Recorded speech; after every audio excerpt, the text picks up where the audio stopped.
can you give us some kind of preview of what kind of surprises are going to surprise us? Oh, I wish I could. I wish I had a crystal ball where I could tell you what's going to happen.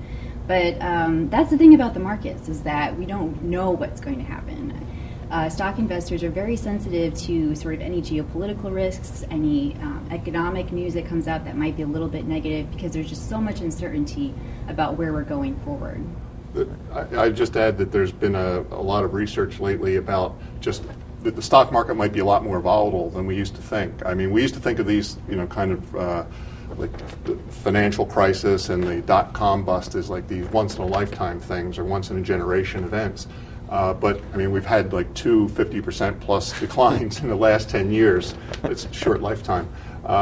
And some recent research is suggesting that maybe the way that we looked at the stock market is a little wrong. We used to think of it as the returns almost like the traditional bell curve, where most of the returns are grouped in here, and then you have these tails that are very, very slim. But now there's this sort of fat tail theory, and it basically says that these sorts of events, these big convulsions with big declines, might happen more frequently than we think, whether they're generated by some unexpected crisis or just an overheating economy. But I think people have to keep that in mind when you're putting together a portfolio. You may think stocks are great for the long term, but you also have to think in the short term, and people have to, maybe add a little more bonds than they're used to holding, or used to think that they had to hold. Something that's been kicked around for a long time, and I know we at the magazine have done, is talk about the possibility that we are in a bond bubble.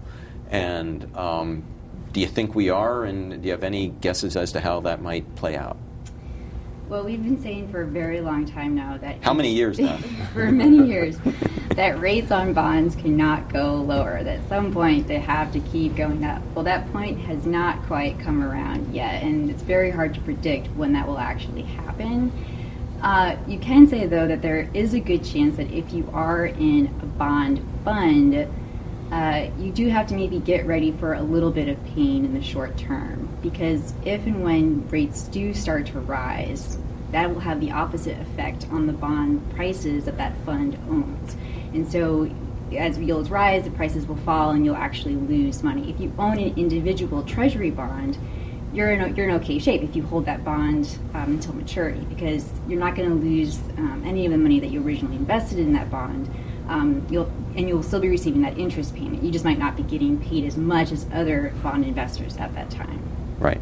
Walter, if you are thinking about the long term, and you think about the long term a lot as our retirement expert, what should you be doing? What should be in your portfolio in 2011 with an eye on the long term risk of possible inflation? The point is, I think that you don't really know what's going to happen in the future. First of all, you don't know what the government's going to actually wind up doing. Sometimes you don't know what they're going to do next month. Witness all the waffling on the extension or non-extension of the Bush tax cuts. And even if you know what they're going to do, it doesn't mean that you know what the effect will be. So I'm not very big on trying to structure my portfolio and what's going on in Washington at the moment. So I'd say you want to have a diversified portfolio that you kind of have a certain amount in stocks, certain amount in bonds, maybe some inflation protection, and you basically kind of keep those percentages fairly constant. You don't let them change a lot based on what's going on. You rebalance at the end of the year, that sort of thing. But at least this way, you're sort of covered almost, well, not whatever happens, but at least it kind of reduces the chances of you having something drastically go wrong.